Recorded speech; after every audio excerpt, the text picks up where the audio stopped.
Bismillahirrahmanirrahim.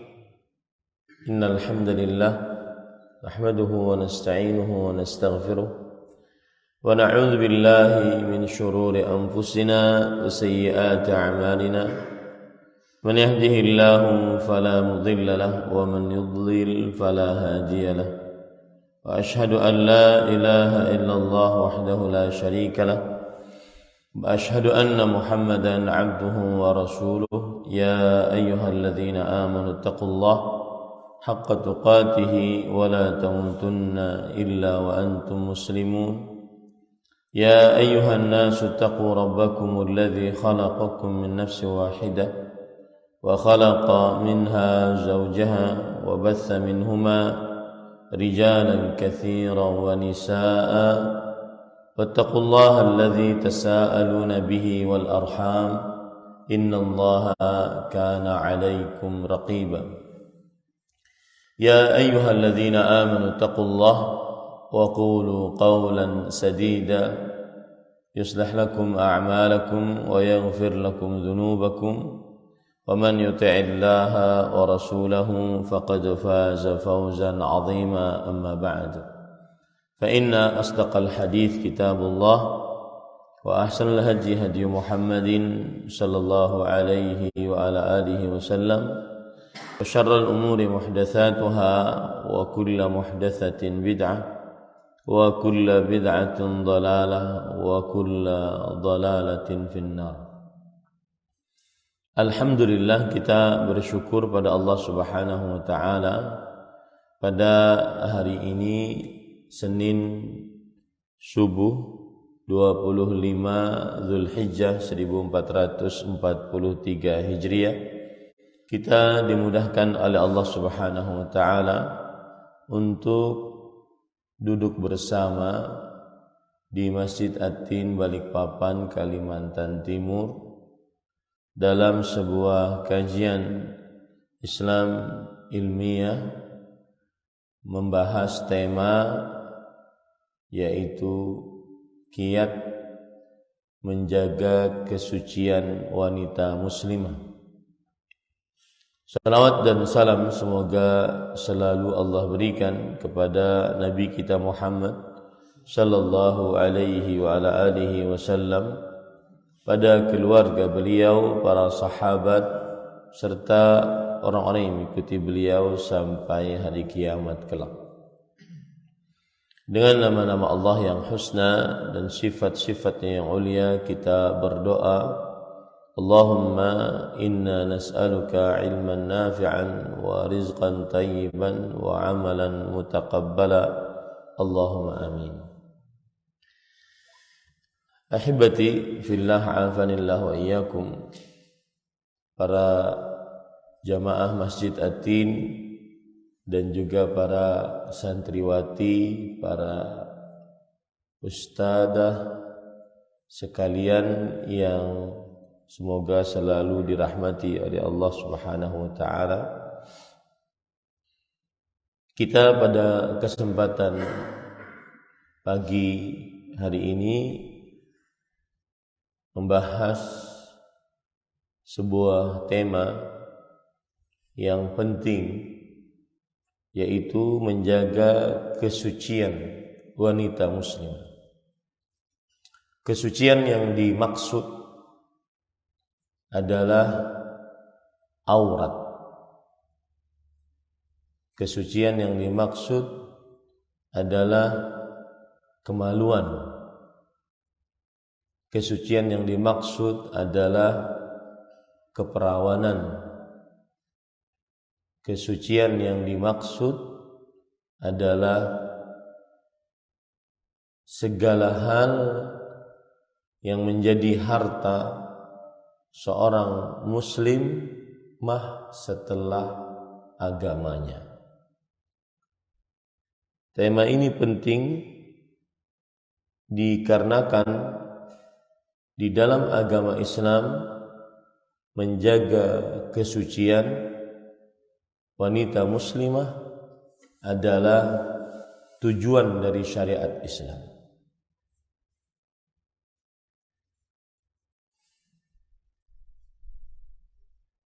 Oleh karenanya Allah Subhanahu wa taala berfirman di dalam Al-Qur'an, "Ya ayyuhalladzina amanu la tattabi'u khutuwatis syaitan. Wa man yattabi' khutuwatis syaitan fa innahu ya'muru bil fahsya'i wal munkar." Wahai orang-orang yang beriman, janganlah kalian mengikuti langkah-langkah syaitan. Siapa saja yang mengikuti langkah-langkah syaitan, maka sesungguhnya ia memerintahkan kepada perbuatan fahsya. Fahsya artinya adalah kekejian dan mungkar dan kemungkaran. Surat An-Nur ayat 21. Ayat ini menunjukkan bahwa menjaga kesucian wanita muslimah, menjaga kemaluannya, auratnya, kemudian keperawanannya adalah termasuk dari syariat Islam. Allah Subhanahu wa taala juga berfirman, "Wala taqrabuz zina." Janganlah kalian mendekati perbuatan zina. Ini juga ayat yang menunjukkan bahwa termasuk dari tujuan syariat Islam adalah menjaga kesucian wanita muslimah, menjaga keperawanannya, menjaga auratnya, menjaga kemaluannya.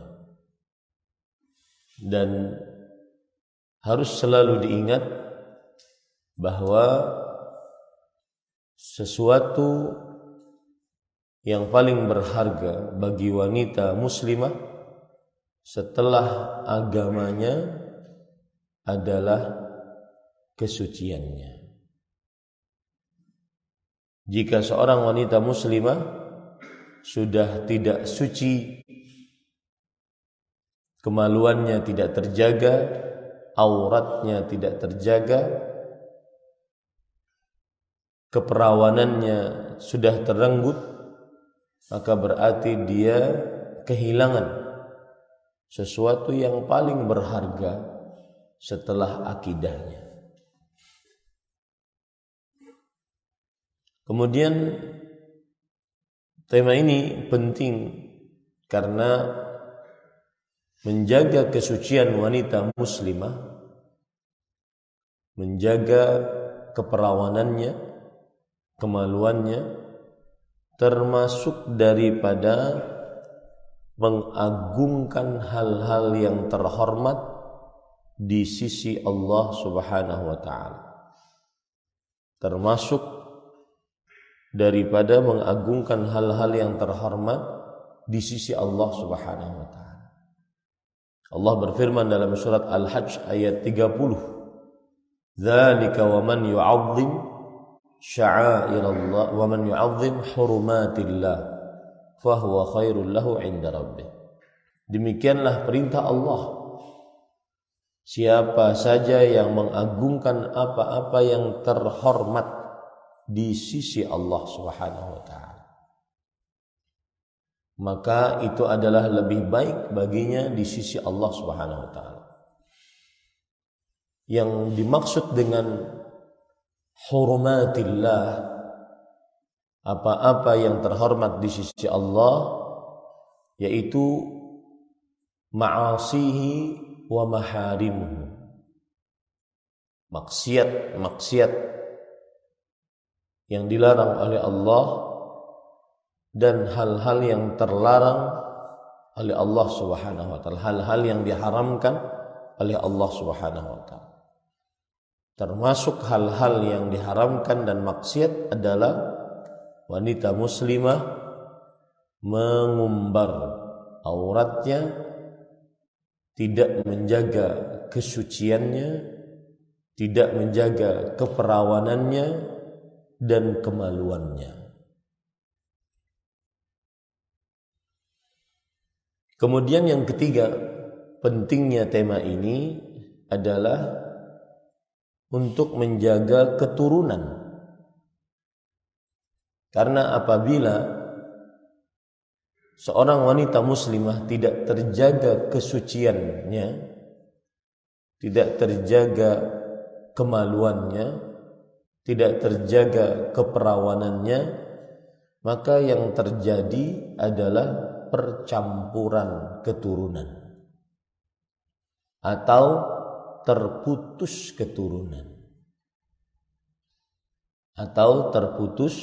keturunan. Seorang wanita yang berzina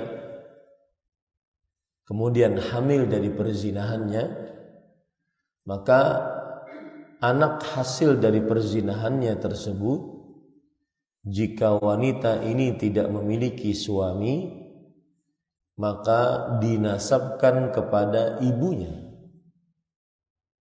Haram untuk dinasabkan kepada laki-laki yang menzinahinya, meskipun laki-laki tersebut sudah bertaubat, perempuan tersebut sudah bertaubat, kemudian keduanya menikah. Akhirnya terputuslah keturunan dari anak ini. Anak ini tidak mempunyai bapak, kemudian kakek, kemudian buyut, dan terus ke atas. Karena anak ini dinasabkan kepada ibunya. Karena anak hasil perzinahan tidak diperbolehkan dinasabkan kepada siapapun kecuali kepada ibunya. Makanya orang-orang Yahudi menghina Maryam alaihissalam dan menuduh Maryam berzina alaihissalam ketika Maryam alaihissalam memiliki anak dalam keadaan tidak mempunyai suami. Allah Subhanahu wa taala berfirman tentang Maryam,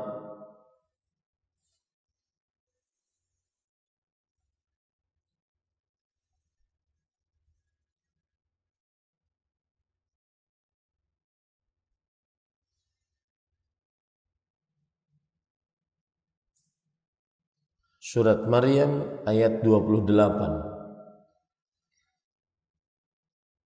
Ya ukhta Harun, ma kana abuki imra'a sawin wa ma kanat ummuki baghiyah.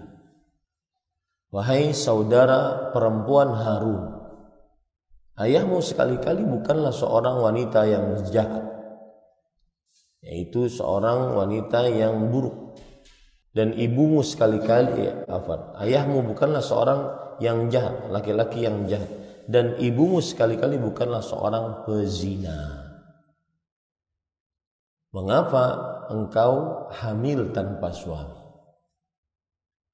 Berarti di sini menunjukkan bahwasanya anak hasil perzinahan tidak dapat dinasabkan kecuali kepada ibunya. Makanya Isa bin Maryam, putra Maryam. Kemudian yang keempat, pentingnya tema ini dengan menjaga kesucian wanita muslimah, maka akan terjaga masyarakat dari penyakit-penyakit dan juga akhlak-akhlak yang buruk. Dengan menjaga kesucian wanita muslimah akan terjaga darinya penyakit-penyakit, yaitu seperti penyakit-penyakit kelamin, seperti penyakit AIDS. Berapa banyak seorang yang tidak menjaga kesuciannya, kemaluannya, keperawanannya, akhirnya mempunyai penyakit-penyakit. Nah, disinilah pentingnya tema ini. Tema ini penting karena dengan mempelajari kiat menjaga kesucian wanita muslimah, maka berarti sudah menjaga hal yang patut dijaga dalam syariat Islam, yaitu menjaga kesucian. Itu yang pertama. Yang kedua, berarti mengagungkan hurumatullah, mengagungkan apa-apa yang terhormat di sisi Allah. Yang ketiga, menjaga keturunan sehingga keturunannya terus tersambung, tidak terputus. Yang keempat, menjaga agar masyarakat dijauhkan dari hal-hal yang buruk seperti penyakit akibat tidak menjaga kesucian wanita muslimah. Dan penyakit-penyakit tersebut kalau seandainya dibiarkan, maka akan mendatangkan siksa dari Allah Subhanahu wa taala secara umum. Seperti misalkan di dalam hadis yang diriwayatkan oleh Imam Ibnu Majah dari Abdullah bin Umar radhiyallahu anhu, lam tadhharil fahishatu fi qaumin qattu hatta yu'linu biha illa fasha fihim at-ta'un wal awja'u allati lam takun madat fi aslafihim alladhina madaw. Tidaklah nampak perbuatan fahisyah, keji pada suatu kaum sampai mereka memperlihatkannya secara umum. Perbuatan zina akibat tidak menjaga kesucian, tidak menjaga keperawanan, tidak menjaga kemaluan, sampai mereka umumkan, melainkan akan tersebar di tengah-tengah mereka penyakit ta'un dan penyakit yang tidak pernah ada sebelum mereka. Di dalam hadis yang lain riwayat Imam Hakim dari Buraidah bin Al-Husayb radhiyallahu anhu, ma zaharat fahishatun fi qaumin qattu illa sallatallahu azza wa jalla alaihimul maut. Tidaklah nampak perbuatan zina pada suatu kaum melainkan Allah azza wa jalla akan timpakan kepada mereka bencana kematian.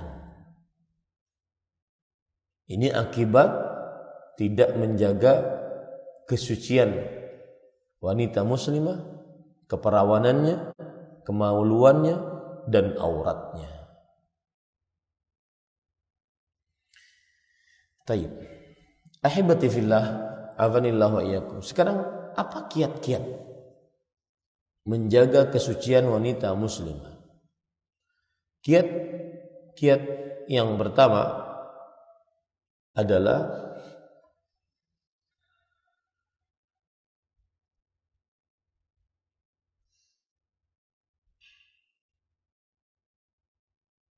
diharamkannya untuk bertabarruj. Dalam agama Islam, seorang wanita muslimah diharamkan untuk bertabarruj. Sebagaimana disebutkan oleh Allah dalam surat Al-Ahzab ayat 33. Wa qarna fi buyutikunna wa la tabarrajna tabarrujal jahiliyatil ula. Dan hendaknya kalian wahai para wanita muslimah diam di rumah kalian. Dan janganlah kalian bertabarruj sebagaimana wanita jahiliyah bertabarruj pada masa awal-awal. Surat Al-Ahzab ayat 33. Dan tabarrujnya wanita jahiliyah dijelaskan oleh para ahli tafsir. Disebutkan di dalam tafsir Imam Ibnu Katsir rahimahullah, yaitu penjelasan dari Imam Mujahid bin Jabr rahimahullah, kanatil mar'ah takhruju min baitiha wa tamshi baina yaday rijal fadzalika tabarrujul jahiliyatil ula. Adalah seorang wanita mondar-mandir berjalan di hadapan laki-laki yang bukan mahramnya. Maka itulah yang disebut dengan perbuatan tabarruj wanita generasi pertama dari kaum jahiliyah. Cuma berjalan mondar-mandir di hadapan laki-laki yang bukan mahramnya. Ini berlaku di zaman sekarang, baik itu di dunia nyata atau di media sosial online. Memperlihatkan kecantikan, kemolekan tubuh, keindahan rambut, warna kulit yang halus, perhiasan, baju yang indah, dan seluruh macam keindahan seorang wanita muslimah yang diperlihatkan di hadapan laki-laki yang bukan mahramnya. Dan ini sudah saya bahas tadi malam di Masjid As-Salam Bandara. Ini salah satu kiat agar terjaga kesucian wanita muslim. Tidak suka seliweran mondar-mandir di hadapan laki-laki yang bukan mahram. Tidak pernah terlihat di hadapan laki-laki yang bukan mahram. Itu tabarruj generasi pertama. Penafsiran yang kedua, penafsiran Imam Qatadah bin Da'amah As-Sadusi rahimahullah, seorang ahli tafsir di generasi tabi'in, bahwa yang dimaksud dengan tabarruj adalah idza kharajtunna min buyutikunna wa kanat lahunna misyatun wa taghannujun wa takassurun. Jika seorang wanita muslimah keluar dari rumahnya dan berjalan, memiliki jalan yang melenggak-lenggok di hadapan laki-laki yang bukan mahram, memiliki jalan yang menggoda di hadapan laki-laki yang bukan mahram, fadzalika tabarrujul jahiliyatil ula.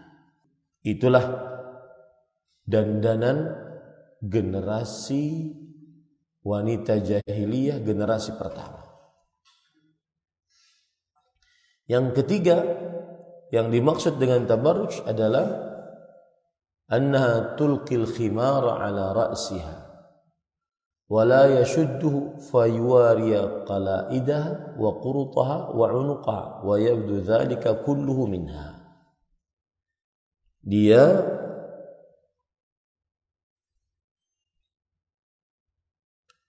meletakkan kain khimar penutup kepala di atas kepalanya, tetapi tidak diikat di bawah dagunya. Akhirnya terlihatlah kalungnya, lehernya, antingnya, dan seluruh dari tubuhnya. Itulah yang disebut dengan tabarruj. Kiat menjaga kesucian wanita muslimah, keperawanannya, auratnya, kemaluannya adalah dengan mengharamkan tabarruj. Dan kalau kita lihat secara umum tafsiran para ulama, di antaranya Imam Ibnu Jarir At-Tabari, bahwa tabarruj adalah izharul mar'ati limahasiniha.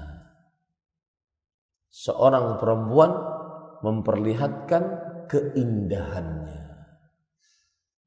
baik itu kecantikan wajahnya atau kemolekan tubuhnya, kehalusan kulitnya, keindahan rambutnya,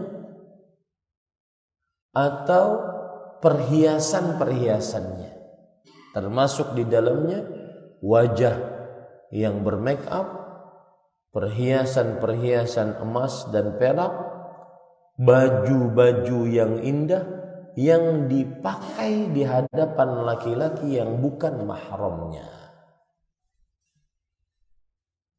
Inilah yang disebut dengan tabarruj.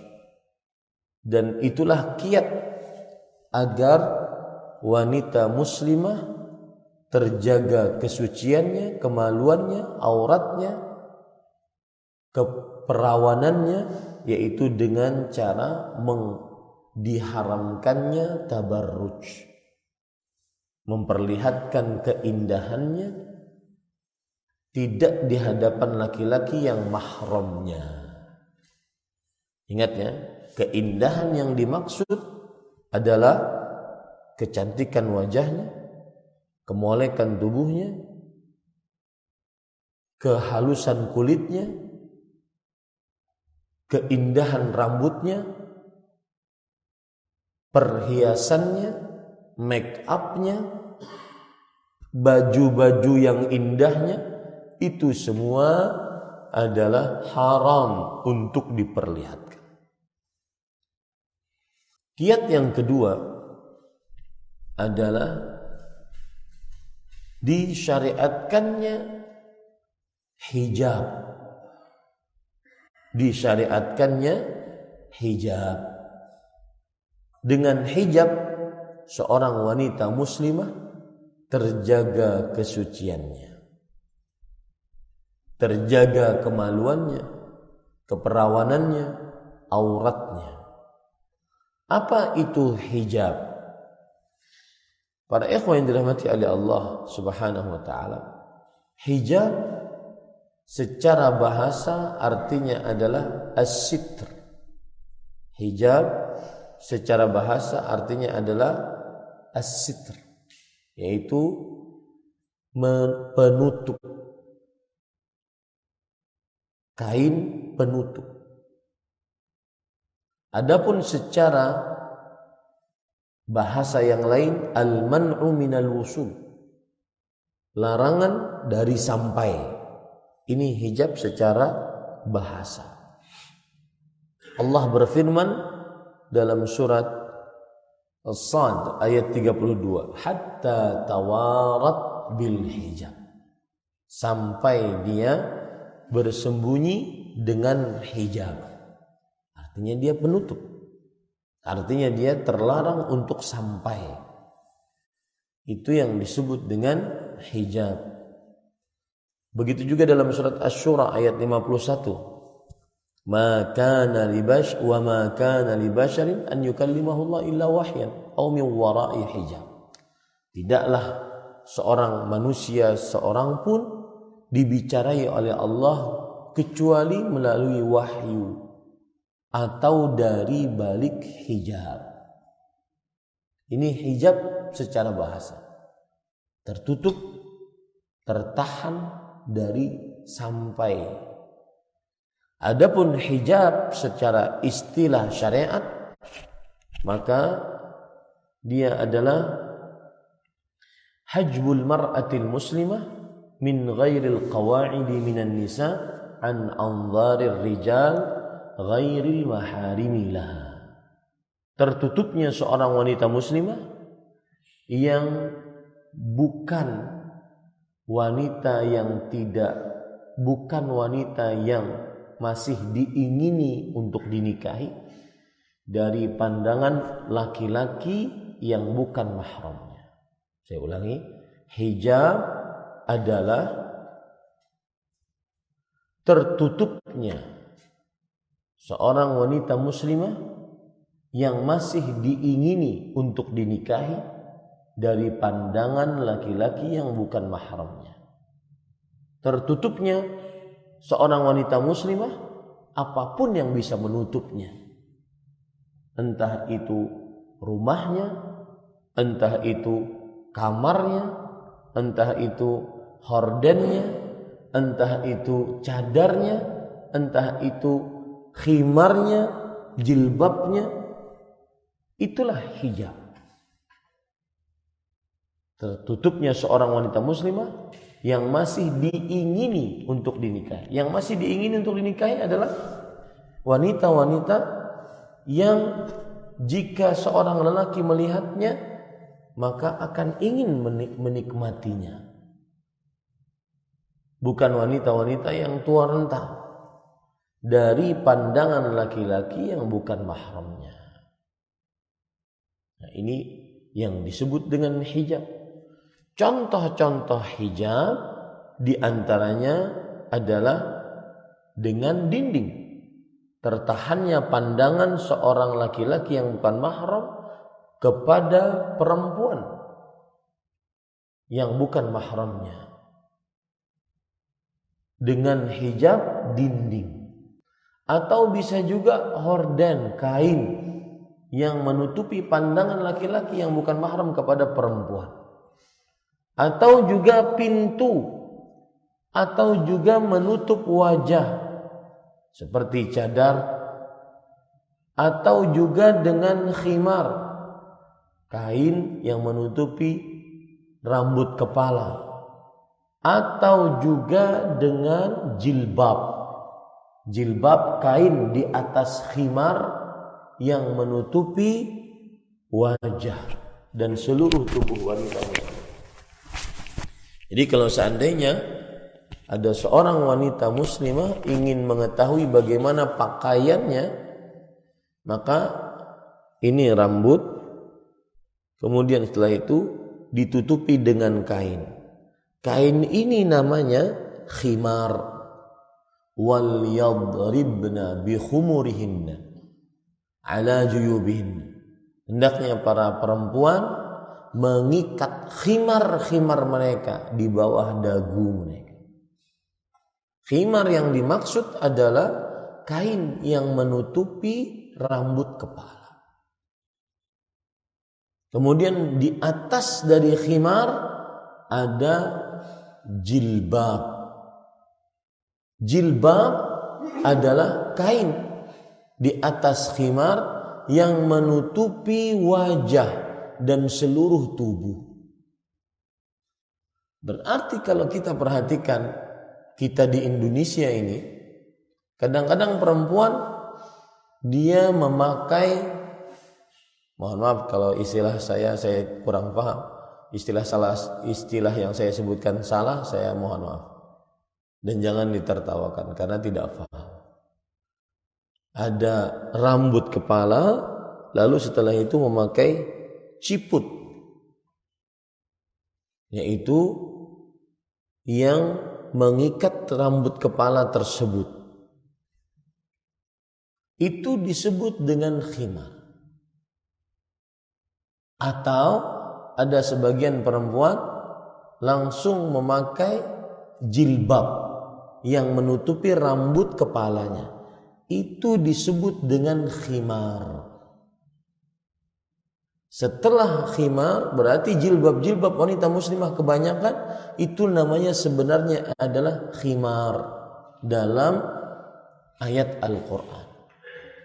Adapun jilbab yang disebutkan oleh Allah dalam Al-Quran, yudnina alaihinna min jalabibihin, hendaknya para wanita memanjangkan jilbab-jilbab mereka, maksudnya adalah kain di atas khimar. Jadi jilbab yang dipakai oleh wanita muslimah setelahnya diletakkan kain lagi. Setelahnya diletakkan kain lagi. Ini saya contohkan beberapa contoh. Ini diantaranya. Ini adalah dia sedang memakai khimar dan jilbab. Khimar ini adalah penutup kepalanya. Jilbab adalah kain yang menutupi di atas penutup kepalanya.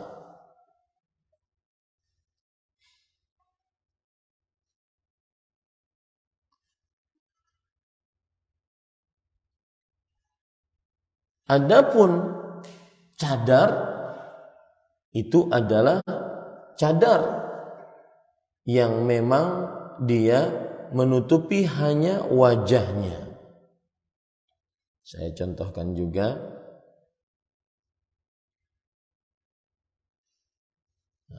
Ini adalah cadar yang disebut dalam bahasa Arab an-niqab. An-niqab, menutupi wajahnya. Ada yang disebut dengan al-burqu'. Al-burqu' cuma seperti ini. Ini juga disebut dengan hijab. Ya, ini juga disebut dengan hijab wanita muslimah. Terkadang wanita muslimah dengan jilbabnya dan cadarnya sehingga tidak terlihat sama sekali dari wajahnya, bahkan sampai matanya, seperti yang ada ini. Ya. Ini para ikhwan yang dirahmati oleh Allah Subhanahu wa taala. Ini semua adalah disebut dengan hijab. Disebut dengan apa? Hijab. Dan itu salah satu kiat syariat Islam menjaga kesucian wanita muslimah agar mereka berhijab. Dan hijab yang paling kuat dari wanita muslimah adalah rumahnya. Sebagaimana firman Allah Subhanahu wa taala dalam surat Al-Ahzab ayat 33 tadi. Wa qarna fi buyutikunna wa la tabarrajna tabarrujal jahiliyatil ula. Dan hendaknya kalian wahai para wanita muslimah diam di rumah-rumah kalian. Kalau tidak salah Maimunah atau Zainab yang jelas salah satu dari istri-istri Nabi Muhammad sallallahu alaihi wasallam. Mereka tidak keluar dari rumah mereka semenjak baligh kecuali untuk berhaji. Setelah berhaji maka mereka tidak pernah keluar. Kapan keluar dari rumahnya? Dikeluarkan saat wafat. Jenazahnya ingin disolatkan dan dikuburkan. Begitulah wanita-wanita muslimah di zaman dahulu. Karena mereka faham betul bahwasanya hijab yang paling kuat bagi wanita muslimah adalah rumahnya. Semakin dalam ruangan di dalam rumah tersebut, itulah hijabnya yang paling kuat.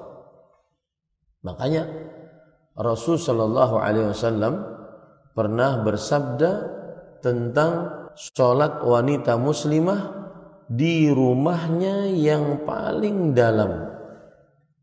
Di rumahnya yang paling dalam. Itu lebih utama dibandingkan di tengah rumahnya. Dalam hadis riwayat Imam Abu Dawud dari Abdullah bin Mas'ud radhiyallahu anhu, Nabi Muhammad sallallahu alaihi wasallam bersabda, "Salatul mar'ati fi baitiha afdalu min salatiha fi hujratiha." Salat seorang wanita di baitnya lebih afdal daripada salatnya di hujrahnya. Apa itu bait? Bait adalah kamar kecil. Kamar kecil. Salat di dalam kamar kecil ini lebih utama dibandingkan salat di dalam hujrah, kamar besar. Wa salatuha fi makhda'iha afdalu min salatiha fi baitiha. Dan salatnya wanita di makhda'nya lebih afdal daripada salatnya di baitnya. Kita katakan tadi yang paling besar namanya hujrah. Hujrah itu seperti inilah. Ruangan luas di tengah rumah, hujrah. Kemudian ada kamar namanya bait. Ada lagi makhda', kamar di dalam kamar. Makhda', kamar di dalam kamar. Ini lebih utama seorang wanita muslimah sholat di dalamnya dibandingkan sholat di tengah rumahnya, dibandingkan sholat di masjid kampungnya, dibandingkan sholat di Masjid Nabawi. Nah, ini para ikhwan yang dirahmati oleh Allah Subhanahu wa taala. Ada hadis yang lain lagi.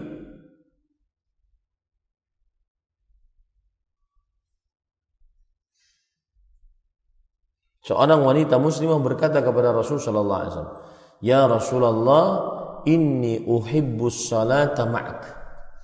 Wahai Rasulullah, aku sangat menyukai salat berjamaah bersama engkau. Salat berjamaah bersama engkau. Kemudian setelah itu Rasul sallallahu alaihi wasallam menjawab, "Wallahi inni la'alamu annaki tuhibbina as-salata ma'i."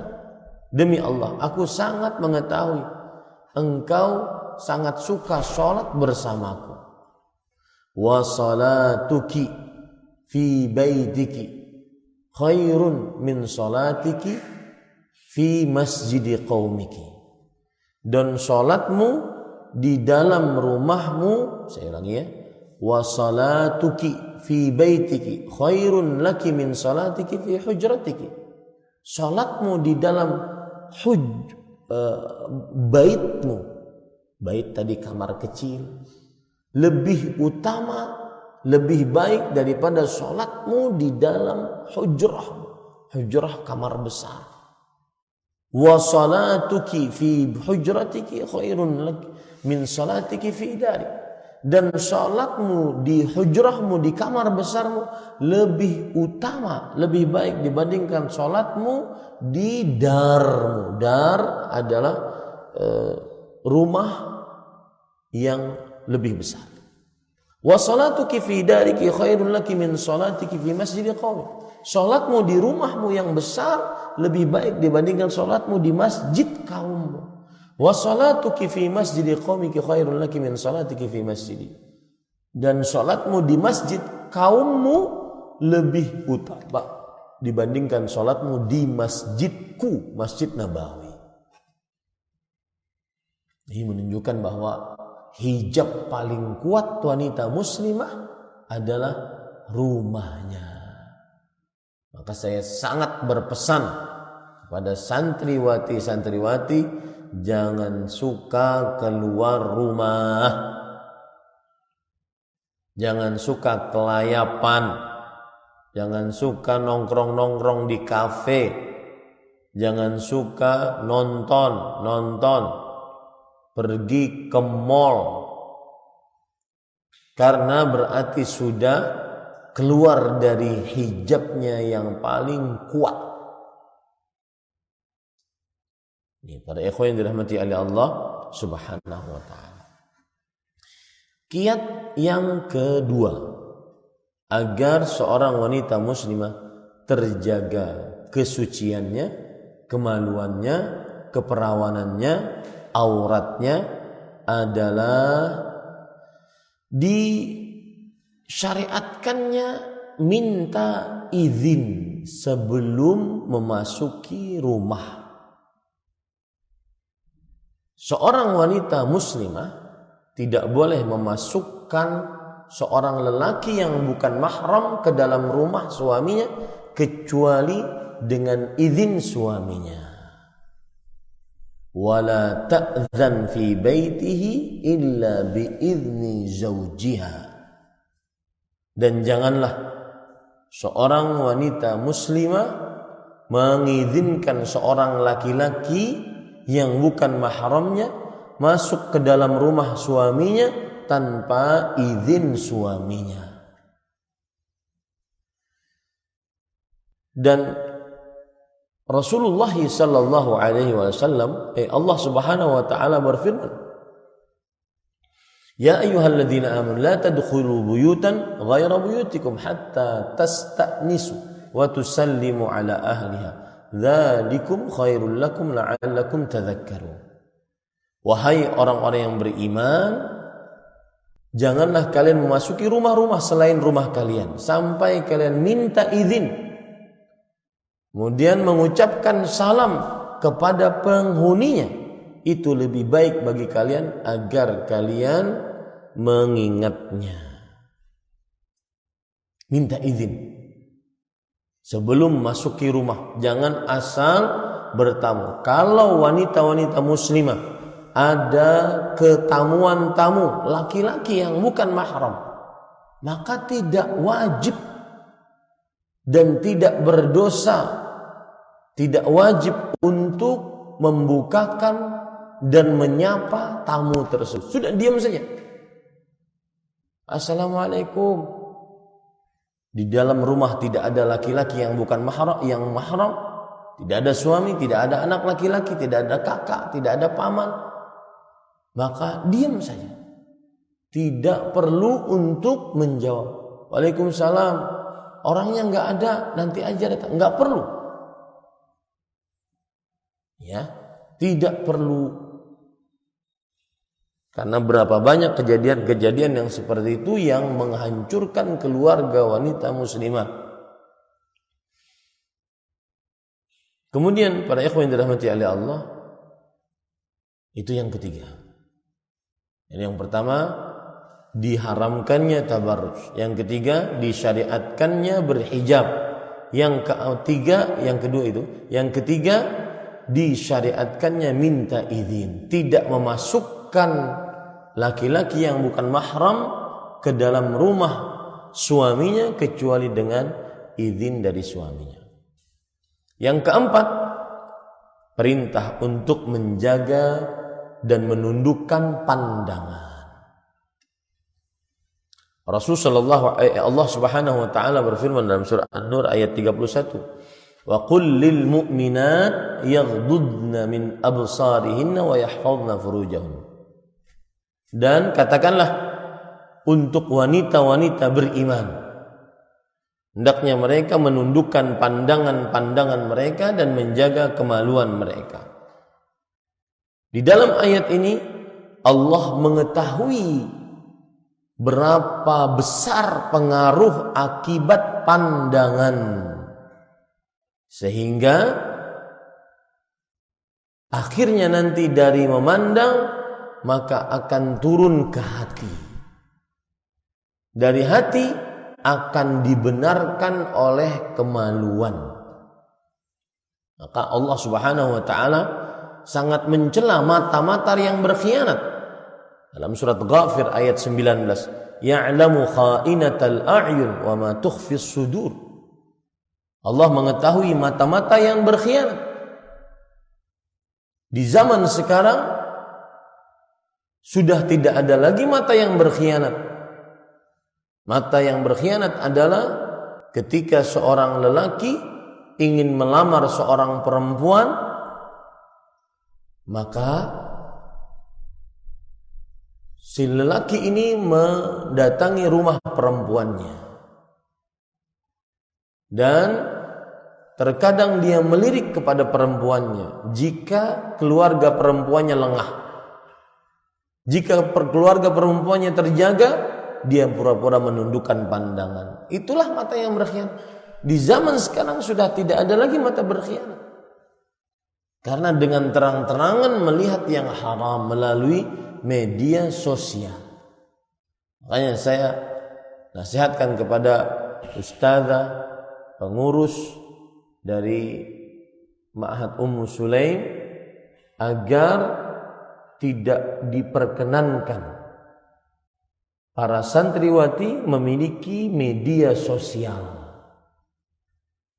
Karena pasti tidak terjaga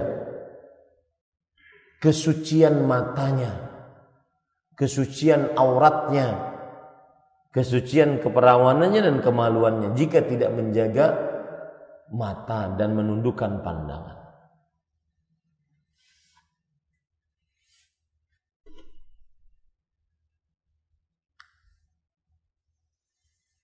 Kemudian termasuk daripada yang keberapa ini? Kelima. Menjaga kiat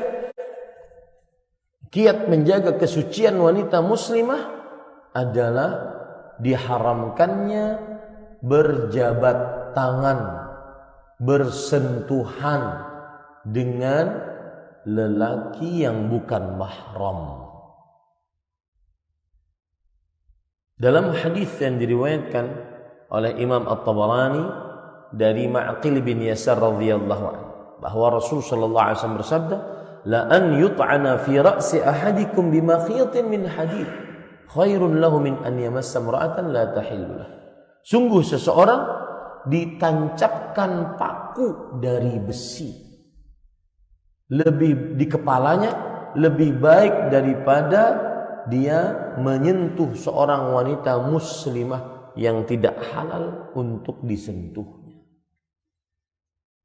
Ini para ikhwan yang dirahmati oleh Allah Subhanahu wa taala. Rasul sallallahu alaihi wasallam bersabda dalam hadis yang diriwayatkan oleh Imam At-Tabarani, "La amassu aydiyan nisa." Aku tidak pernah menyentuh tangan-tangan wanita. Dalam hadis riwayat Imam Malik dalam kitabnya Al-Muwatta, "Inni la usafihun nisa." Aku tidak berjabat tangan dengan wanita. Baik itu berjabat tangannya secara langsung ataupun pakai hail, pakai pembatas. Aku tidak berjabat tangan dengan para wanita. Dalam hadis yang diriwayatkan oleh Imam Bukhari dan Muslim, Aisyah radhiyallahu anha berkata, "Ma massat yadu Rasulillah sallallahu alaihi wasallam yada imra'atin illa imra'atan yamlikuha." Aku tidak pernah, Aisyah bercerita, tangan Rasul sallallahu alaihi wasallam tidak pernah menyentuh tangan seorang perempuan pun kecuali perempuan yang dimilikinya, istri-istrinya dan budak-budaknya. Ini menunjukkan bagaimana seorang wanita muslimah diharamkan untuk bersentuhan dengan laki-laki yang bukan mahramnya. Ahibati fillah, afanillah wa iyyakum. Saudari-saudari muslimah yang semoga selalu dirahmati oleh Allah Subhanahu wa taala. Yang keenam, termasuk kiat menjaga kesucian wanita muslimah adalah diharamkannya al-khalwat bil ajnabiyah. Berdua-duaan dengan laki-laki yang bukan mahram. Khalwat, berdua-duaan dengan laki-laki yang bukan mahram. Di zaman sekarang, baik di dunia nyata ataupun di media sosial, berdua-duaan, chatting-chattingan, video callan, main TV-TVan melalui aplikasi sebuah TV, maka akhirnya bisa chatting-chattingan. Ini diharamkan dalam agama Islam. Dalam hadis riwayat Imam Bukhari dan Muslim, saya masih ingin melanjutkan tadi, kepada pengurus Mahat Ummu Sulaim agar tidak memiliki media sosial. Kalau di pesantren saya dan ilmu yang memiliki media sosial, maka pelanggaran berat, kena poin banyak, sangat banyak. Dan termasuk juga di dalamnya nanti ketika penjemukan, maka semestinya seorang orang tua tidak memberikan handphone kepada anak-anak. Penjemukan waktu untuk ngobrol antara anak dengan orang tua, bukan untuk membawakan handphone untuk anak-anak. Apalagi sang anak mempunyai media sosial, hati-hati. Rasul sallallahu alaihi wasallam bersabda dalam hadis riwayat Imam Bukhari dan Muslim, Dari Abdullah bin Abbas radhiyallahu anhu, la yakhluwanna rajulun bimra'atin illa wa ma'aha dhu mahram. Janganlah seorang laki-laki sekali-kali berdua-duaan dengan seorang perempuan kecuali bersama perempuan tersebut mahram. Dalam hadis riwayat Imam Ahmad dari Amir bin Rabi'ah, Rasul sallallahu alaihi wasallam bersabda, "Ala la yakhluwanna rajulun bimra'ah illa kana thalithuhuma syaitan." Tidaklah seorang laki-laki berdua-duaan dengan seorang perempuan kecuali pihak ketiganya adalah syaitan. Begitu juga dalam hadis riwayat Imam Ahmad dari Jabir radhiyallahu anhu, "Man kana yu'minu billahi wal yawmil akhir fala yakhluwanna bimra'ah laysa ma'aha mahram dhu mahramin minha fa inna thalithuhuma syaitan." Siapa yang beriman, ya tanda iman kepada Allah dan Rasulnya, kepada Allah dan hari akhir, maka janganlah seorang wanita muslimah berdua-dua dengan yang bukan mahramnya. Sesungguhnya ketiganya adalah syaitan.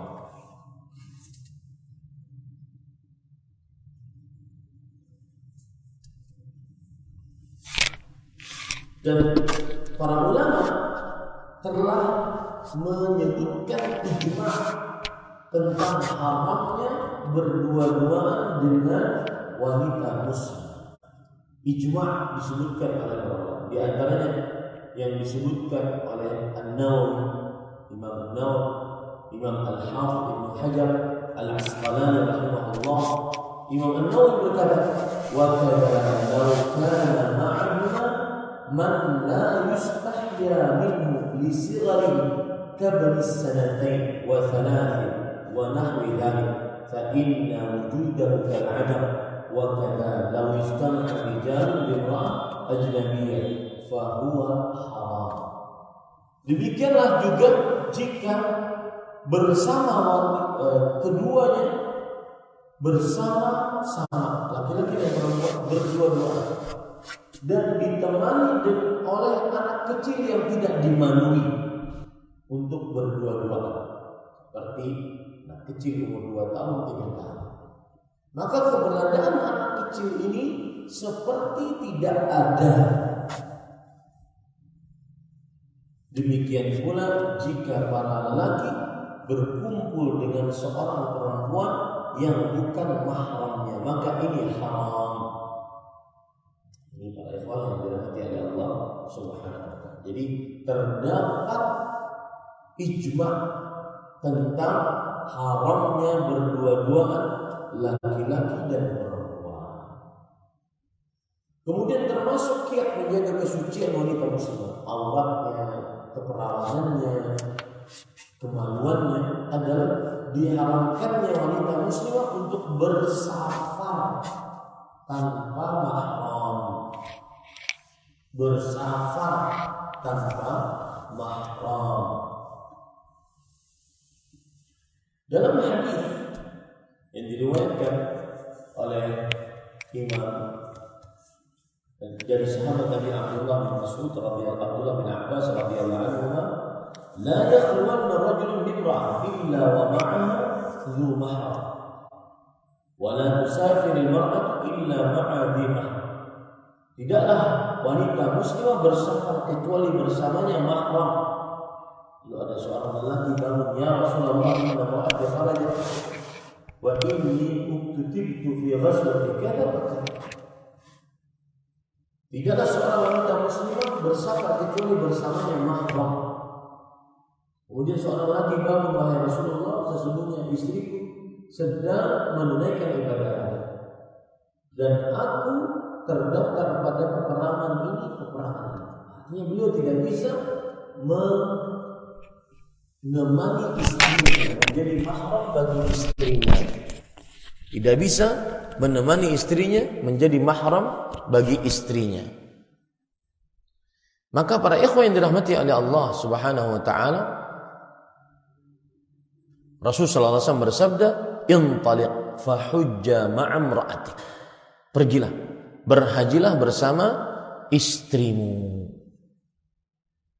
Dengan bersafar bersama mahram, maka terjaga kesucian wanita muslimah, terjaga aurat wanita muslimah, terjaga keperawanan wanita muslimah.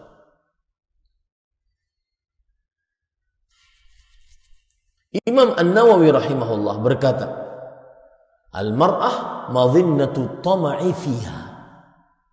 Wanita adalah makhluk yang sangat diingini di dalamnya. Wa madhinnatu syahwah walau kabirah, dan sangat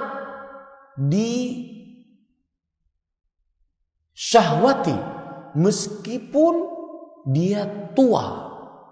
Likulli saqitatin laqitah. Setiap yang jatuh pasti ada yang memungutnya. Wa yajtami'u fil asfar min sufaha'in nas, dan berkumpul saat safar orang-orang yang bermacam-macam. Orang-orang yang tidak menjaga aurat wanita muslimah.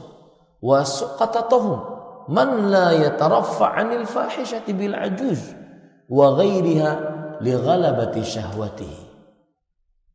Yang mana mereka tidak peduli dengan wanita-wanita yang sudah tua, yang penting bisa tersampaikan syahwatnya. Karena tingginya syahwat mereka, wa qillati dini, sedikitnya agama mereka, wa muru'atihi wa haya'ihi, dan juga wibawanya dan juga marwahnya, kemaluannya, sifat malunya tidak ada. Jika seorang wanita muslimah bersafar, maka dia akan bertemu dengan laki-laki yang seperti itu. Laki-laki yang sedikit syah agamanya, sedikit menjaga marwahnya, sedikit kemaluannya atau sifat malunya, dan banyak syahwat. Ini menunjukkan wajibnya seorang wanita muslimah bersafar dengan mahram. Kiat menjaga kesucian wanita muslimah lainnya adalah diharamkannya wanita muslimah berminyak wangi saat keluar rumah dan saat di hadapan laki-laki yang bukan mahramnya. Dalam hadis riwayat Imam Ahmad dari Abi Musa al-Asy'ari radhiyallahu anhu, Rasulullah sallallahu alaihi wasallam bersabda, ayyuma imra'atin ista'tarat thumma kharajat famarrat ala qaumin liyajidu rihaha fahiya zaniyah. Wanita mana saja yang memakai minyak wangi, kemudian dia keluar lalu berjalan di hadapan laki-laki agar para lelaki mencium bau wanginya, maka wanita tersebut adalah pezina. Wa kullu 'ainin zaniyah, dan setiap mata adalah berzina. Dalam hadis yang lain diriwayatkan oleh Imam Tirmidzi dari Abu Musa al-Asy'ari, wa innal mar'ata idza ista'tarat famarrat bil majlis fahiya kadza wa kadza, yakni zaniyah. Dan sesungguhnya seorang perempuan jika memakai minyak wangi lalu dia melewati suatu orang-orang yang sedang duduk bermajlis, maka dia adalah wanita yang begini dan begini. Maksudnya wanita yang rendah. Dalam hadis yang diriwayatkan oleh Imam Muslim dari sahabat Nabi Zainab, istri Abdullah bin Mas'ud radhiyallahu anhu, bahwa Rasul sallallahu alaihi wasallam bersabda, "Idza syahidat ihdakunnal masjida fala tamassa tiban." Jika seorang dari kalian wahai para perempuan pergi ke masjid, maka janganlah memakai minyak wangi sama sekali. Dan tidak mengapa seorang wanita muslimah memakai minyak wangi di dalam rumahnya di hadapan laki-laki yang bukan mahramnya. Dan saya nasihatkan ini, saya nggak tahu di pesantren Ummu Sulaim, tidak mengapa para santriwati memakai minyak wangi di pesantren selama tidak keluar.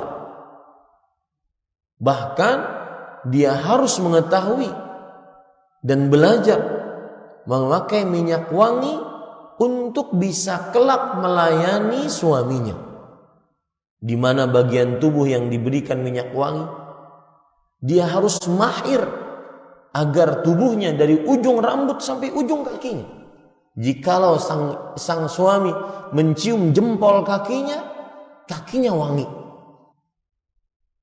Ya, dia harus mahir akan hal itu.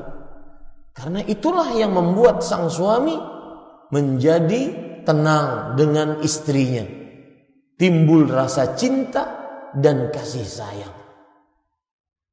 Makanya saya di pesantren dan ilmu putri, saya membolehkan perempuan santriwati untuk memakai body lotion yang wangi sekalian. Minyak wangi yang wangi sekalian. Mengapa? Karena tadi dia belajar untuk merawat tubuhnya agar bisa berdandan di hadapan suaminya. Beda hal kalau seandainya seperti sekarang, keluar dari rumah, pergi ke masjid, maka tidak boleh memakai minyak wangi. Tapi ketika di dalam asrama tidak keluar rumah, diperbolehkan, tidak ada masalah. Ini pengalaman saya di pesantren. Anak saya yang perempuan tidak diperbolehkan memakai minyak wangi. Menurut saya tidak tepat di dalam pesantren. Akhirnya bau nanti badan perempuan, bau pakaiannya. Padahal dia di dalam rumah, sebagaimana layaknya dia di dalam rumah. Beda kalau seandainya keluar. Terakhir atau sebelum terakhir, termasuk kiat menjaga kesucian wanita muslimah adalah diharamkannya melemah lembutkan ucapan. Rasul sallallahu alaihi wasallam, Allah Subhanahu wa taala berfirman dalam surah Al-Ahzab ayat 32, "Ya nisa'an nabi lastunna ka ahadin minan nisa in ittaqaitunna fala takhda'na bil qaul fayatma'al ladzi fi qalbihi marad wa qulna qawlan ma'rufa." Wahai istri-istri Nabi, kalian tidak seperti perempuan-perempuan lainnya jika kalian bertakwa. Janganlah kalian melemah lembutkan ucapan, maka orang-orang yang di dalam hatinya terdapat ketamakan akan rakus kepada kalian. Dan berucaplah dengan ucapan yang ma'ruf, yang baik. Maka hati-hati berbicara dengan perempuan, dengan laki-laki yang bukan mahram. Jangan terlalu lemah gemulai, jangan terlalu mendesah, jangan terlalu indah. Karena dengan begitulah terjaga kesucian wanita muslimah, terjaga kemaluan, aurat, keperawanan. Tetapi jika berbicara pun, jika diharuskan untuk berbicara pun, berbicaralah dengan yang baik dan ma'ruf. Yang terakhir adalah bercampur baur antara laki-laki dan perempuan yang disebut dengan ikhtilaf. Kalau lelaki dan perempuan berdua-duaan disebut dengan berkhalwat. Kemudian kalau banyak disebut dengan berikhtilaf. Ini para ikhwan yang dirahmati oleh Allah Subhanahu wa taala. Bercampur laki-laki perempuan tanpa hijab padahal mereka bukan mahram. Ini diharamkan dalam agama Islam. Allah Subhanahu wa taala berfirman tentang ayat hijab. dalam surah Al-Ahzab ayat 53. Wa idza sa'altumuhunna mata'an fas'aluhunna min wara'i hijab. Dzalikum athharu liqulubikum wa qulubihim. Jika kalian meminta makanan kepada istri-istri Nabi, mintalah dari balik hijab. Yang demikian itu lebih suci bagi hati-hati kalian dan hati-hati istri-istri Nabi. Dalam hadis yang diriwayatkan oleh Imam Abu Daud dari Abu Usaid Malik bin Rabi'ah bahwa Rasulullah SAW bersabda saat beliau keluar dari masjid dan berkumpul dan terkumpullah para lelaki dan perempuan di jalan nih, maka Rasulullah SAW bersabda, istakhirna falaysa lakunna an tahquqna at-tariqa alayka bihafati at-tariq. Minggir kalian wahai para perempuan, mundur. Tidak berhak bagi kalian untuk menguasai jalan. Tidak berhak kalian di tengah-tengah. Hendaknya kalian di samping-samping jalan. Maka akhirnya perempuan talsaqu bil jidar, yaitu menempel dengan dinding. Hatta inna thawba la yata'allaqu bil jidar min lusuqiha bihi. Sampai pakaian perempuan tersebut terkait dengan dinding karena saking nempelnya perempuan tersebut saat berjalan. Ini menunjukkan diharamkannya ikhtilat, yaitu bercampur baur laki-laki perempuan tanpa mahram, tanpa hijab. Di zaman Nabi Muhammad sallallahu alaihi wasallam ada pintu khusus perempuan masuk ke dalam masjid dan tidak dimasuki oleh seorang lelaki pun. Dalam hadis riwayat Imam Abu Daud dari Nafi' dari Abdullah bin Umar radhiyallahu anhuma, Rasul sallallahu alaihi wasallam bersabda, "Lau tarakna hadzal bab lin nisa." Rasul SAW bersabda, sudah pintu ini kita khususkan untuk perempuan. Maka kata Nafi', pembantunya Abdullah bin Umar, falam yadkhul minhu ibnu Umar hatta mat. Tidaklah masuk Abdullah bin Umar pernah dari pintu tersebut sama sekali sampai mati. Dan menunjukkan agar tidak terkumpul laki-laki dan perempuan. Kemudian dalam hadis riwayat Imam Abu Daud juga dari Nafi', pembantu Abdullah bin Umar radhiyallahu anhu, beliau berkata, "Kana Umar bin Al-Khattab radhiyallahu anhu yanha an yudkhala al-masjidu min babin nisa." Adalah Umar bin Khattab radhiyallahu anhu melarang dimasuki masjid dari pintu-pintu perempuan agar tidak terjadi ikhtilat. Kemudian di dalam Sunan Abi Daud disebutkan babun sirafin nisa qabla rijal minas salah. Bab keluarnya para perempuan sebelum para lelaki dari salat. Dalam hadis dari Ummu Salamah radhiyallahu anha, beliau bercerita, kana Rasulullah SAW idza sallam makatha qalilan wa kanu yarawna anna dhalika kayma yanfudha an-nisa qabla ar-rijal. Adalah Rasul sallallahu alaihi wasallam jika beliau salam dari salat, maka beliau berdiam sejenak. Dan para sahabat menganggap hal tersebut adalah agar para perempuan keluar lebih dahulu sebelum para lelaki. Nah, ini kita praktekkan nanti. Setelah kajian ini para perempuan keluar duluan sebelum para lelaki, agar tidak terjadi ikhtilat. Ini para ikhwan yang dirahmati oleh Allah Subhanahu wa taala.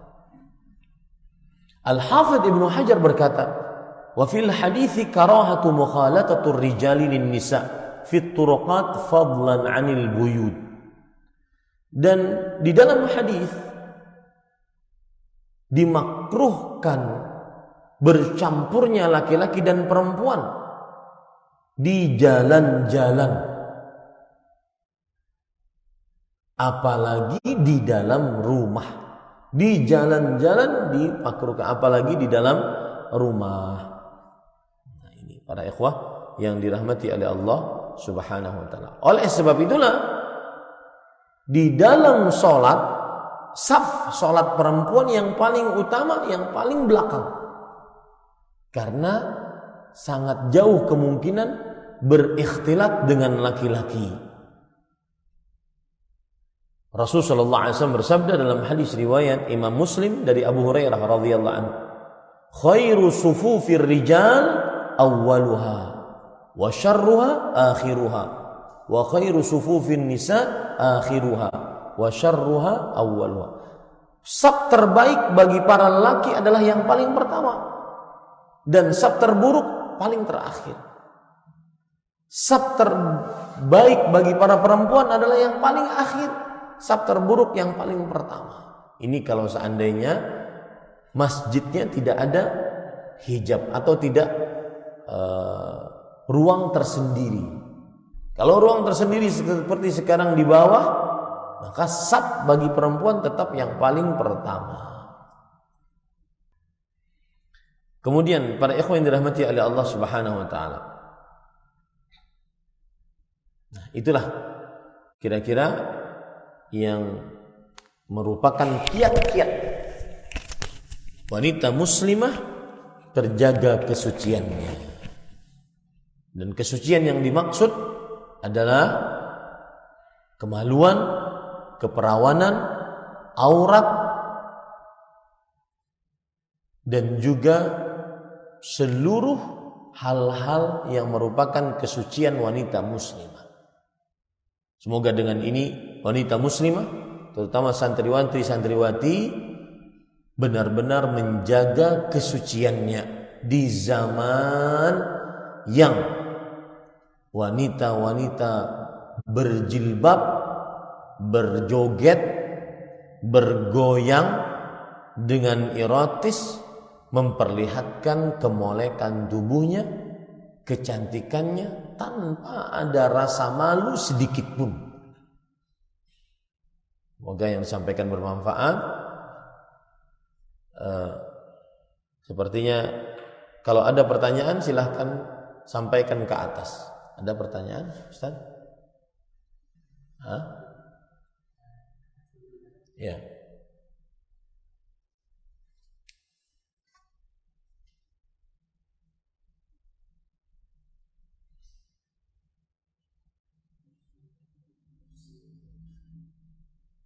Baik, kita cukupkan saja karena waktu juga sudah mendekati. Saya jam 8.40 harus take off. Ada? Enggak ada ya. Kita cukupkan. Subhanakallahumma bihamdik asyhadu an la ilaha illa anta astaghfiruka wa atubu ilaik. Wa sallallahu nabiyana Muhammad walhamdulillahi rabbil alamin. Wassalamu alaikum warahmatullahi wabarakatuh.